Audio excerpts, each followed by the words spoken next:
Marzolph would please sit down, and those who want to hear somebody else would please go elsewhere and do that, then we can get the wisdom that we seek, and we can also get to the reception.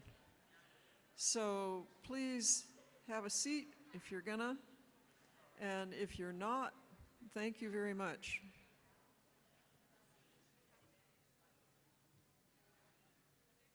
Is Kagan introduce me? This is what she said, yes. Yeah, so where is she? Do we need that? You can't hear me? They keep telling me this mic is on. Okay, can you hear me now? All right. I think it has fallen to my pleasurable duty to introduce our speaker, and I'm glad to do so. I've been able to work with him through ISFNR and also have been on the board of AFS to my great pleasure. I'm Margaret Mills, and I just want to tell you who you're going to hear from right now, although you probably know. Professor Dr. Ulrich Marzolph, who's an author, an editor, or a co-editor of 31 books and more articles than I dared to count in the comparative study of Middle Eastern, Arabic, Persian, and Turkish, and also some European narrative forms, oral traditional, popular, and literary. His day job, of course, has been several decades of inspired and dedicated editing of large portions of the Encyclopedia des Märchens, that hugely inclusive, intellectually innovative resource on narrative and the history of narrative studies worldwide. It showcases world scholarship as well as worlds of traditional literature and verbal arts across the globe. Most recently, Dr. Marzolph's leadership of ISFNR has led to ever more effective international scholarly communication and collaboration, including this first ever, hopefully not the last, joint meeting of ISFNR and AFS. This ever generous colleague, and I could give you names and dates, but he's amazing, uber scholar, an encyclopedia in his own right, offers us a virtuosic vision of our scholarly past to inform our scholarly futures.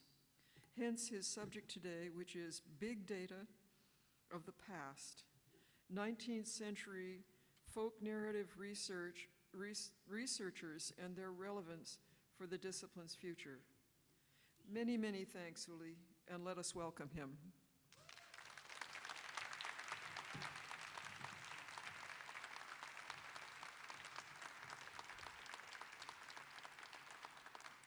Thank you, Margaret, for this very generous introduction. This is more than I could even ask from a good friend. Thank you to the audience. I understand the AFS people had a demanding business meeting, so thank you to everybody who's going to stay on to listen to this talk. I'm going to talk about big data of the past, 19th and early 20th century folk narrative researchers and their relevance for the discipline's future. This is my first presentation as the outgoing president of the International Society for Folk Narrative Research. As the joint meeting between the American Folklore Society and the ISFNR is drawing to a close, you can rest assured that this will also be my last address, as well as actually the meeting's final presentation. During the past days, we have all participated in an exciting and inspiring event, and I trust that the phrase, "we've learned a lot," is not only a paraphrase for a concentrated overdose of intellectual input. I take it as a meaningful avowal indicating a sincere commitment to listening to and learning from each other, by aiming to transcend geographical, linguistic, and disciplinary boundaries. My main aim in campaigning for this meeting has been to bridge the gap between European and American scholarship by bringing scholars from both the ISFNR and AFS together to talk to listen to, and to learn from each other. And I trust we all agree that this aim has been achieved. All of you have taken great efforts to participate in the event, and I once again would like to thank you for being here, physically as well as intellectually. Although I enjoy the privilege of having the final word at this conference, I'm not so presumptuous as to assume that this will include a definitive statement clarifying the position of our discipline once and for all. As the closing reception is coming up next, your patience might be wearing out, and so I will not take your attention for long. Whatever role the field of folkloristics will have in the future, the least we as folk narrative scholars are asked to do is to continue telling and studying the unfinished stories of our discipline. The present meeting invited conference participants to reflect on these unfinished stories as they appeared in the past, and also consider the future of our fields. Although presidents, and particularly outgoing ones, might customarily be expected to demonstrate leadership by sketching their vision for the future of the field, the unfinished story that I take the liberty to reflect on is the past, as the foundational period of our discipline. At the same time, keeping in mind the past's relevance for present requirements and future developments. The topic with which I would like to entertain you in the next 40 minutes or so is somewhat of a contradiction in terms, as I intend to talk about big data of the past. In other words, big data not only avant la lettre, or prior to the existence of the term, but also prior to the existence of the fact the term defines. In short, I take the term big data as being relevant for data collected in times long before anybody imagined that a simple binary opposition would ever come to rule the world. Although big data is one of the most important buzzwords in contemporary digital humanities, there is no universally accepted definition for what big data actually are.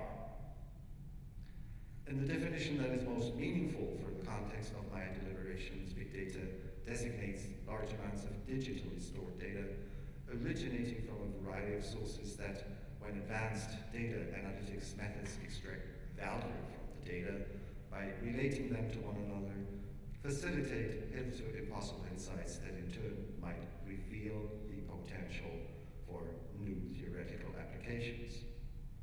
Obviously, this definition can only partly be applied to the data collected by 19th and early 20th century folklorists. The least that would need to happen before we can extract meaning from these data by subjecting them to advanced data analytics methods is to make them available in digital format. Although that is easily achieved, as demonstrated by numerous initiatives to make scanned versions of archived material or publications from the period available, a digital version of the text alone constitutes digital data only in a limited sense. Additional steps will have to follow, such as a meaningful classification of the data, which more often than not have been simply amassed or published without much commentary or guidelines how to use and interpret them. In German, 19th and early 20th century scholars who did that would often be labeled in a somewhat derogatory way as Materialhuber, masses of material, implying a nonsensical accumulation of data whose most obvious lasting value would be the sheer fact that they've been accumulated. And yet, these scholars have bequeathed present-day research a comprehensive treasure trove of comparative data that, although largely neglected for a variety of reasons, enables us to come to new conclusions when combined and analyzed in meaningful ways. In what follows, I will mention the published work of some of these scholars, demonstrate the usefulness of the data they collected by discussing a single sample in detail, and conclude with an outlook on the data's relevance for questions of contemporary concern. Since my personal expertise lies in exploring the narrative culture of the Muslim world, I discuss these data as particularly revealing for the impact Muslim narrative culture had on historical and contemporary world tradition. Before discussing the folklorists, let me introduce to you a little known early 20th century precursor to today's big data. This is the Montaneum, the database or museum established in the early decades of the 20th century by the Belgian visionaries and peace activists Paul Baudelaire and Henri Lafontaine. This Montaneum was to amass and classify all the world's knowledge, eventually intending to make it available to each and every interested person worldwide, thus aiming to democratize knowledge. In addition, Baudelaire has been praised as a pioneer of information management, and his 1934 publication, Traité de documentation, an essay on documentation, has been hailed as the visionary anticipation of the internet. I quote from the presentation of Alex Wright's highly informative recent book, Cataloging the World, Paul Baudelaire and the Birth of the Information Age, published in 2015. Quote,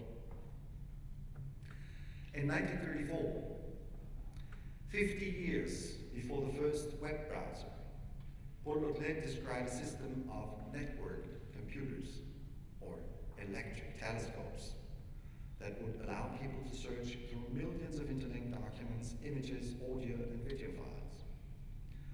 As the network spread, he foresaw it uniting individuals and institutions of all stripes, from local bookstores and classrooms to universities and governments. He dubbed the whole thing a réseau mondial, a worldwide network.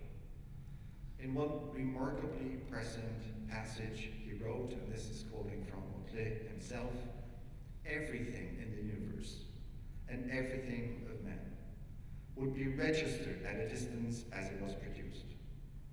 In this way, a moving image of the world will be established, a true mirror of its memory. From a distance, everyone will be able to read text, enlarged and limited to the desired subject, projected on an individual screen. In this way, everyone from his armchair will be able to contemplate creation in its entirety or in certain of its parts. End quote.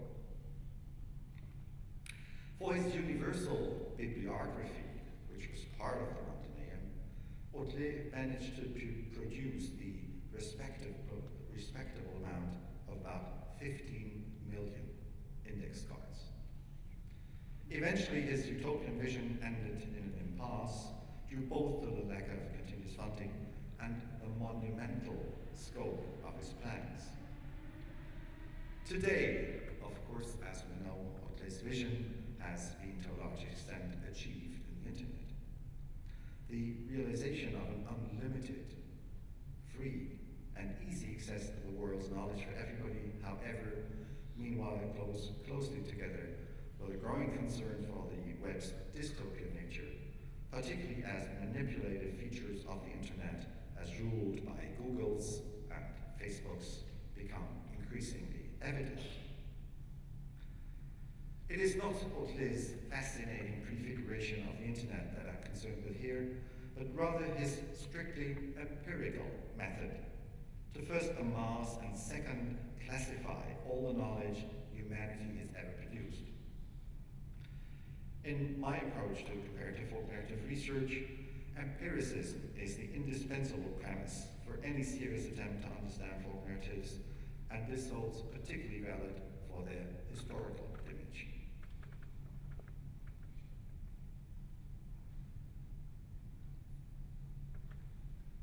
When Baudelaire conceived the Montaneum early in the 20th century, research was dominated by the paradigm of positivism, implying an independent observer, a value-free approach to knowledge, and a focus on supposedly objective, or at least objectified facts.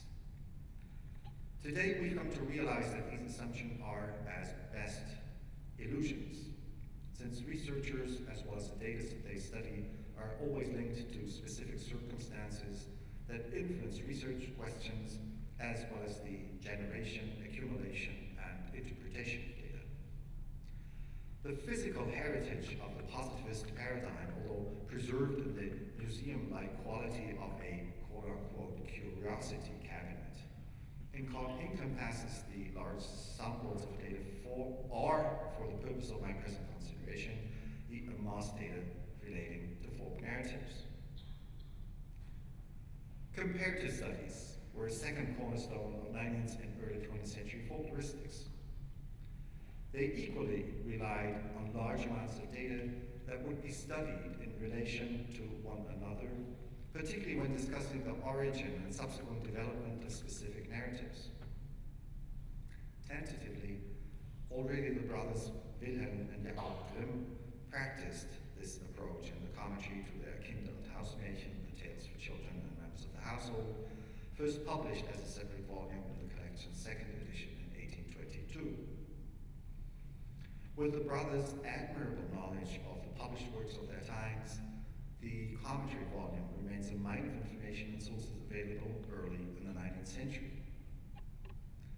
Following in the vein of the newly aroused interest for the origin of European folktales, comparative scholars of the 19th century published a number of timelessly important studies, such as, to name but a few of the most influential scholars, the German scholar of Indian studies, Theodor Benfey, 1809 to 1881, the French scholar of Romance studies, Gaston Paris, 1839 to 1903, the German historian of literature, Reinhold Köhler, 1830 to 1892, the French folklorist, Emmanuel Coscan, 1841 to 1919, the British folklorist, William Alexander Glaston, 1843 to 1896, or the German historian of literature, Johannes Bolte, 1858 to 1937.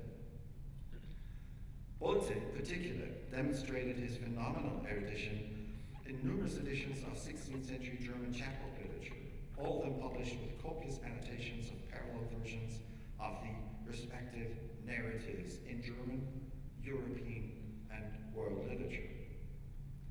To a modern reader, Bolte's massive annotations are intimidating at worst and enigmatic at best. In fact, it takes a special kind of literacy to unravel their meaning and bring their potential to fruition. Bolte's magnum opus, compiled in collaboration with the Czech folklorist Jiří Bulivka and other contemporary scholars, is the considerably enlarged revision of the Grimm's annotations to the collection, published in 5 volumes comprising more than 2,500 pages under the modest title Anmerkungen zu den Kinder- und Hausmärchen der Brüder Grimm, Annotations to the Grimm's Tales, in 1930 to 1932. 3 of the 5 volumes document parallels and analogues to the Grimm's tales in hundreds of collections of folktales in virtually all European languages. The final 2 volumes contain a number of essays by different scholars on the history of folktales and their collection in Europe and the world that amount to nothing short of a hitherto unprecedented world history of the folktale. In the field of studies on Middle Eastern folktales, 3 researchers and their publications deserve special mention. These are French folklorist René Basset, 1855 to 1924, Austrian historian of literature and folklorist Albert Weselsky, 1871 to 1939, and Belgian scholar of Oriental studies and bibliographer Victor Chauvin, 1844 to 1913.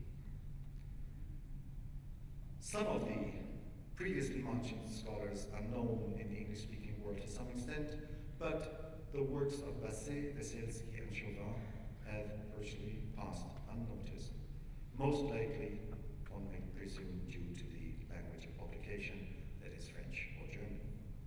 Consequently, they deserve a somewhat more detailed discussion here.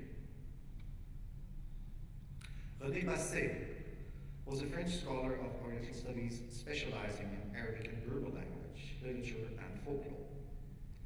His most important work is the 3-volume publication in French, Mille et un contes, récits et légendes arabes, 1001 Arabic tales, stories, and legends. Drawing on a series of articles Basset had previously published in journals such as the Revue de Tradition Populaire, the Journal of Popular Traditions, and first published as a book in 1924-26. Although the book's title bluntly alludes to that most famous of all books from the Arab world, The 1001 Nights, Basset ironically only discusses 977 items that are arranged by content into sections of varying length. It's still an enigma why he did that. I could not solve that. In his copious notes, Basset not only mentions the tale's original references and analogues in Arabic and other Middle Eastern literatures, but wherever possible or suitable adds detailed remarks referring to the tale's European or international dimensions.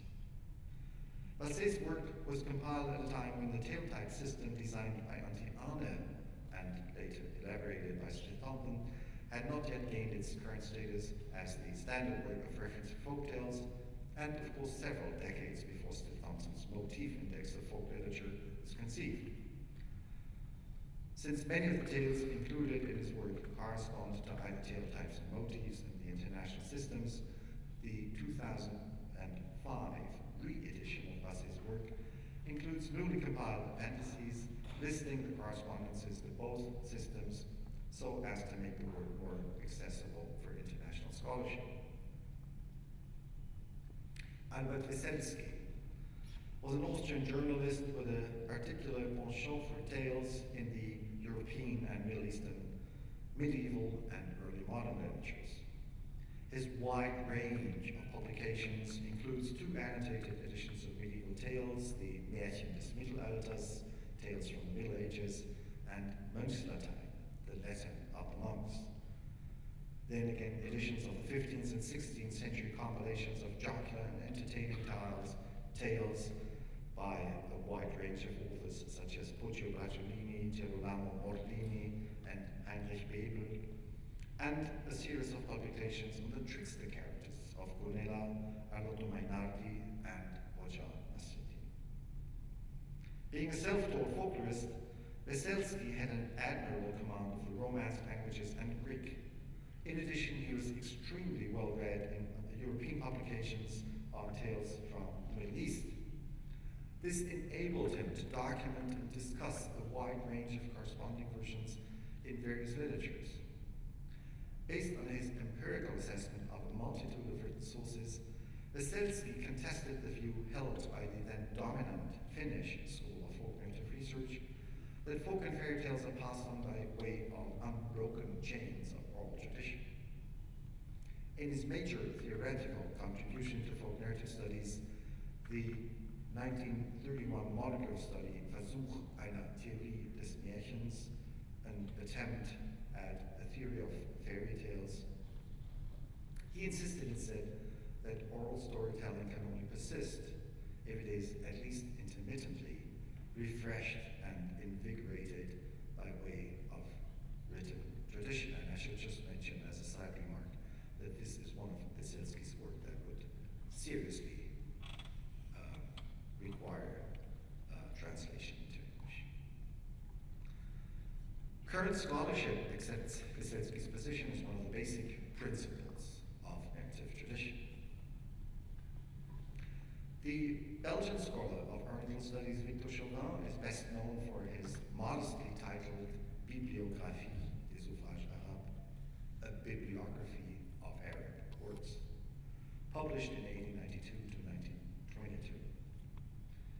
Being much more than a simple bibliography, this 12-volume work is in fact an exhaustive treatment of each and every publication on Arabic and Islamic culture and literature available to Chauvin in his day.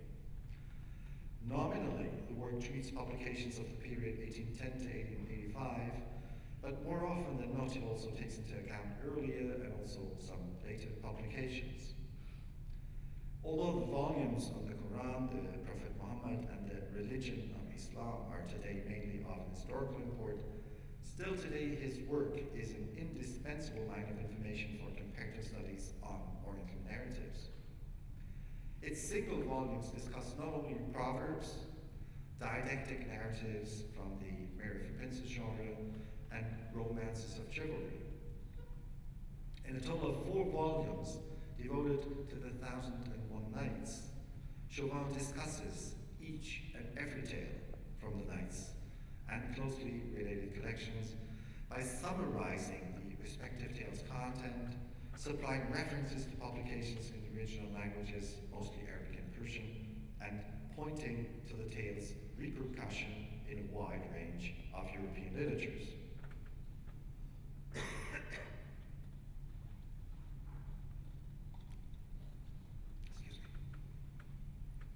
Although known to a limited number of specialists, most of the publications of these scholars have virtually gone unnoticed in the English-speaking world, and their relevance for the impact of tales from the Muslim Middle East on world tradition still awaits adequate consideration.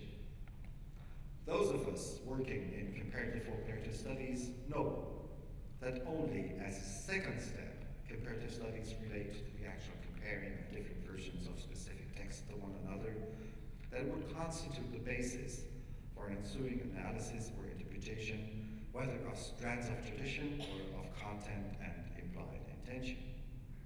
The first step usually consists of sleuthing, of detecting and identifying references, of following the additional references mentioned in specific studies, and of following the references mentioned in the additional references, and so on, until reaching the point at which the circle finally closes, as all of the references mentioned in the various sources consulted would have been taken into account.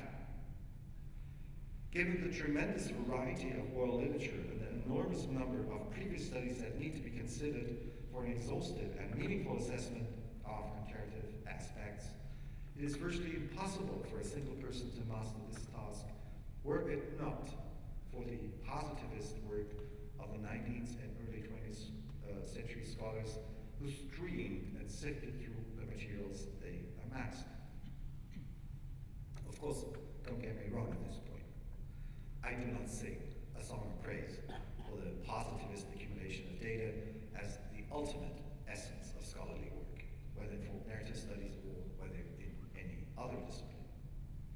But as I see it, the 19th and early 20th century positivists and comparatists deserve recognition for their untiring dedication that left us with huge amounts of data whose exploitation today may lead to unexpected and probably even important results.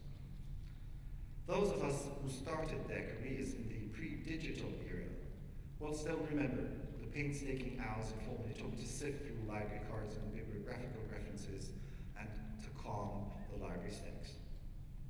Similarly, as the digital availability of bibliographical data has made these tasks obsolete, and I hasten to specify almost obsolete, the full digital accessibility of the historical treasure trove of 19th century comparative folkloristics would enable us to see hitherto undiscovered connections and come to new conclusions. In order to illustrate this, I would like to present to you a short case study on a tale that to scholars of late medieval English literature is best known by its English title, The Wright's Chaste Wife. The antiquated right here meaning carpenter. By putting data collected in the 19th century to practice, this case study demonstrates, if anything, the deep impact tales from the East had on Western cultures. Let me start with the Finnish version of this tale, collected in 1891 from the oral performance of Heikki Makkonen, aged 25.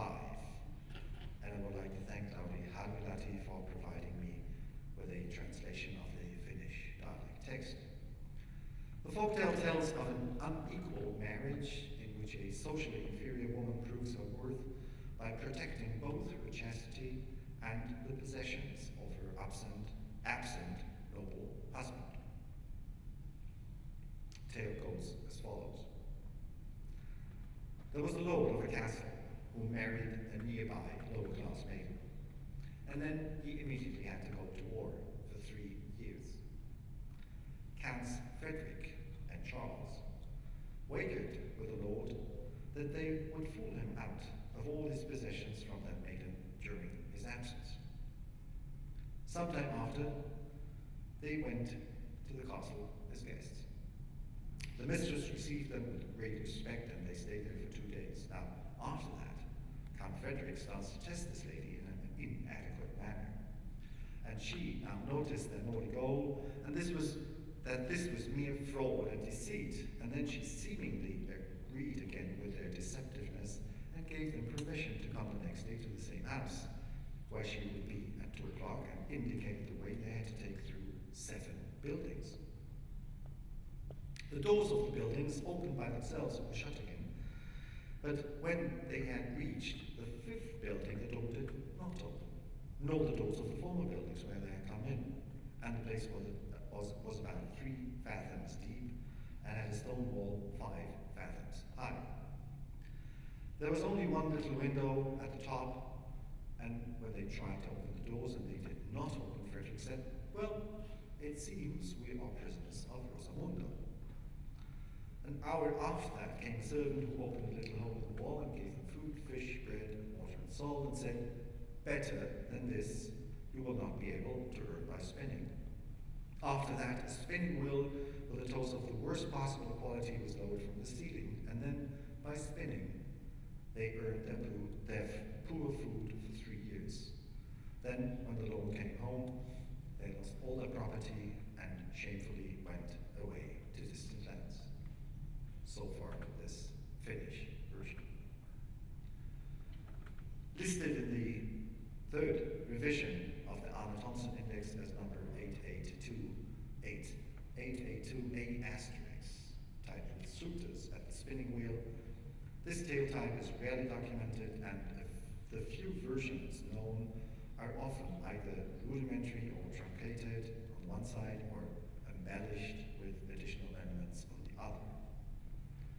The related and widely more popular tale type 1713, the Entrapped Sutras, is first attested in Indian tradition and owes its international distribution to a Middle Eastern compilation whose European versions figure under the label of the 7 Sages.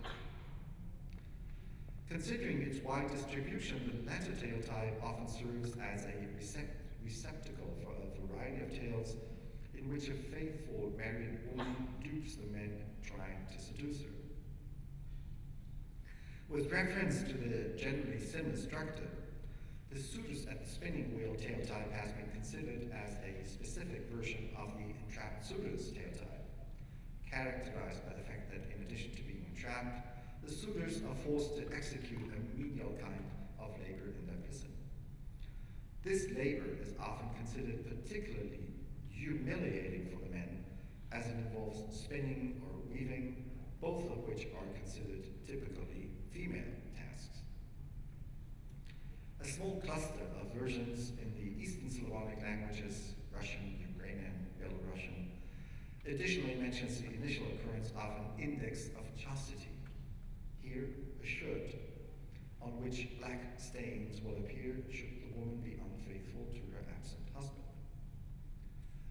Considered together with the suitor's confinement in a secluded chamber and the menial task they are made to perform, the index of chastity serves best to define the tale type under discussion. In addition, the tale type is set off from other similar ones by the fact that the woman's would-be seducers usually visit her without prior notice. So here, the woman is taken by surprise and has to devise a spontaneous strategy to dupe the men. Moreover, the trapping and humiliation of the would-be seducers is not a public act, as in other similar tales, but rather occurs in the private context of the couple's house, in addition to the woman and her husband only involving the servants. While a public exposure aims at and results in ridiculing the suitors, their humiliation in the private context rather constitutes an act of education, aiming to teach them a lesson of them individually understand that their advances were inappropriate. In European tradition, the earliest fully fledged version of the late 19th century tale collected in Finland is attested in the 15th century, when the otherwise unknown English poet Adam of Carpsen, who's been called one of the chosen breed, composed his poem The Wright's Chaste Wife in the year 1462. In Adam of Carpsen's version, a carpenter marries the beautiful and chaste daughter of a widow, and his mother-in-law gives him a garland of roses that will not wilt as long as his wife remains faithful to him. Before the carpenter sets out to travel, he installs a trapdoor in a room that will deliver any intruders into a solid pit. The lord for whom he later works learns about the garland's marvelous property and decides to test it. Suggesting to pay the woman for her favors, he falls through the trapdoor into the pit. There she makes him earn his living by beating flax to separate the fibers. The same happens to the Lord's steward, who is made to pull the fibers through a swingle, and the proctor of the church has to take a spindle to make linen thread. After her husband's return, the woman releases the 3 imprisoned men only after having called upon the Lord's wife. Adam of Carpsen's poem has been variously discussed in studies of late medieval English literature, particularly as for its sociological import. In the European context, the Wright's Chaste Wife has been compared to a similar tale in the Latin Gesta Romanorum that, due to several different details, has however been discarded as Adam of Carpsen's direct source. Meanwhile, there's a version of the tale in the anonymous Ottoman-Turkish compilation of entertaining and instructive tales, the Velej by the Shidde, or Relief After Hardship, a work that has likely been compiled in the middle of the 14th century.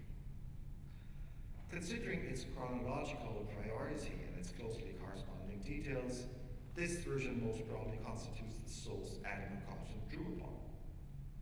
The Ottoman-Turkish compilation has likely been translated from the Persian, and closely corresponding Persian versions are attested in early 14th century versions of the Persian Tutiname, the Book of the Parrot, and ultimately the tale's oldest version is documented in Indian old Suladevas, Katasayit Sagara, the Ocean of Streams, a story compiled in the 11th century. The tale's historical peregrinations can thus be reconstructed with a relatively high degree of certainty, simplifying the complex matter by leaving aside other European tales that may or may not be related. The tale is first attested in ancient Indian literature, then was adapted in different Persian versions as of early in the 14th century, and one of these adaptations featuring a mason or a carpenter as its main protagonist was translated in the mid-14th century Ottoman-Turkish version that in turn likely inspired Adam of Carpsen's mid-15th century poem. Further developed in the 16th century by Italian author Matteo Bandello and English dramatist Philip Massinger, the tale's versions recorded from oral tradition in Europe in the 19th century appear but a faint echo of the literary texts. Whether resulting from the tale's fairly intricate plot or its implied feminist message, popular tradition in Europe rather preferred versions of other similar tales.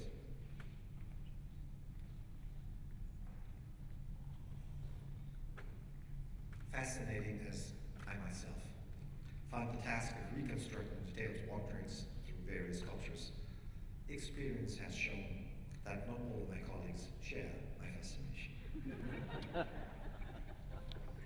Instead at times commenting on my efforts with somewhat disbelieving, so what? Now, what makes this particular tale attractive to me, and I sincerely hope not only to me, is its added value in terms of its sociological interpretation. In their studies of Adam of Carpsen's tales, historians of late medieval English literature, Laura Hudson, Sue Nieprzydowski and Barbara Hannawald read the tale as a unique example of female agency that predominantly addresses a female audience. Remember, this is 15th century.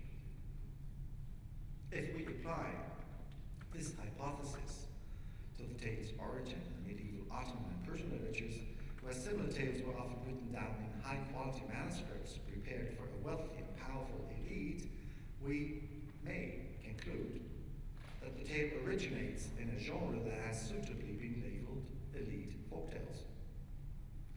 Moreover, the hypothesis of specific medieval folktales potentially addressing a female audience suggests a new genre, and this is the genre of mere vermaids, a genre that would complement the acknowledged genres of mere princes intended to instruct and educate the future ruler, or mere merchants as a generic qualification for the 1001 Nights, which in their original context aimed to entertain and instruct the members of a merchant class audience.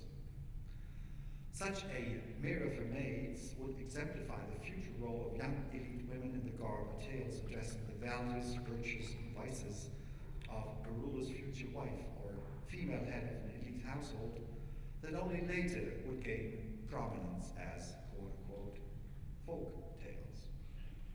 And finally, the tale's strong female agency demonstrates that even in traditional narratives from the Muslim world, women had other choices, but simply give in to being the object of male desire.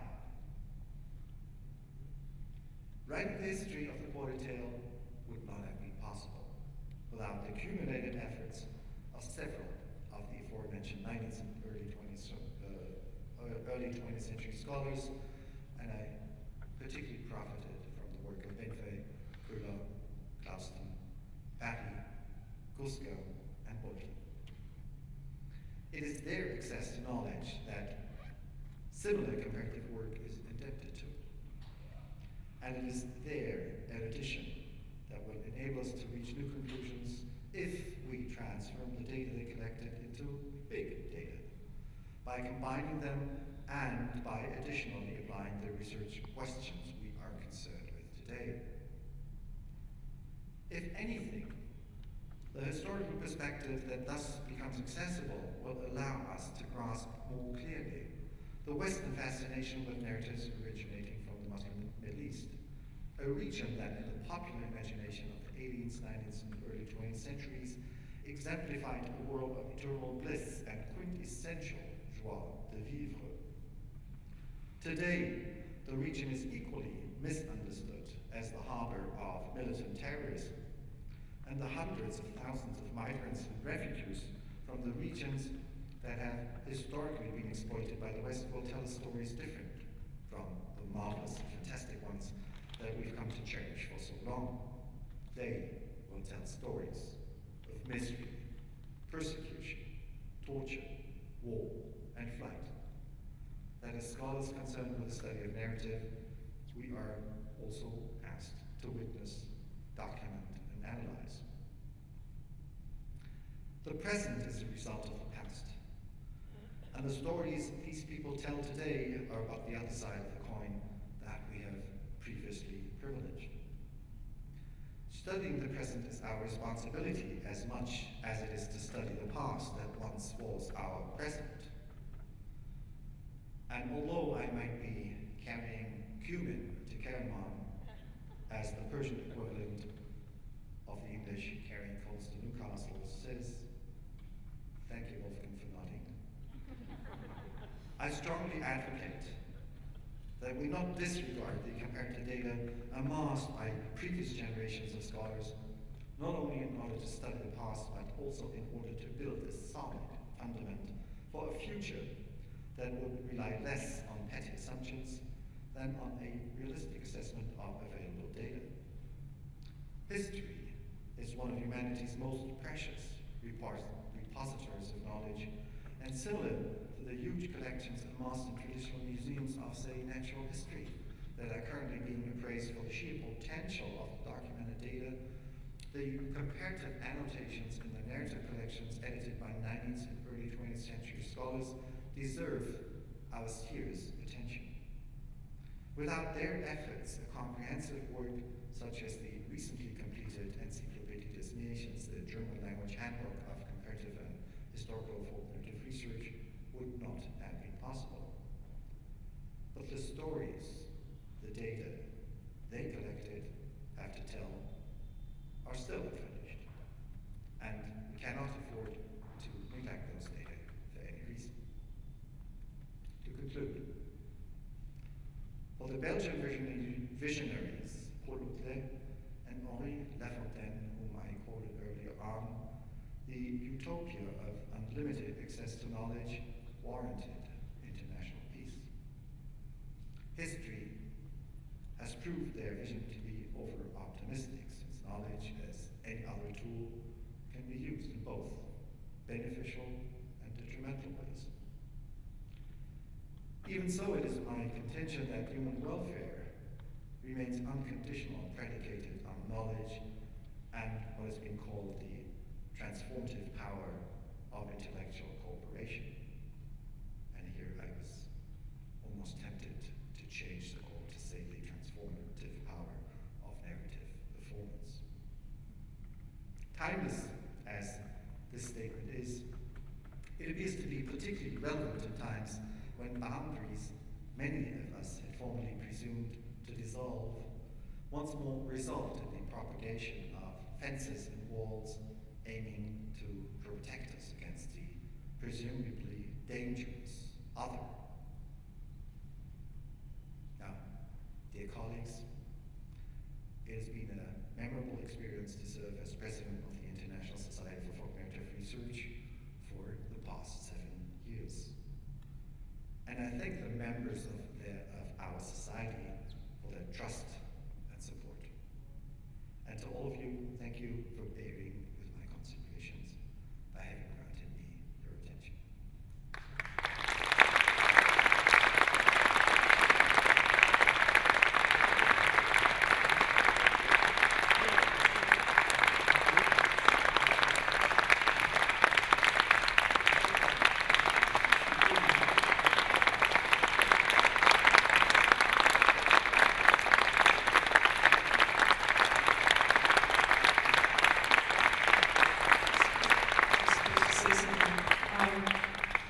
Professor Marzolph, in his infinite wisdom, has said you should go eat. So if you want to talk, and this is on ISFNR too, so you can go and thank ISFNR, but also please thank our speaker and probably accost him later with your questions. Thank you very much.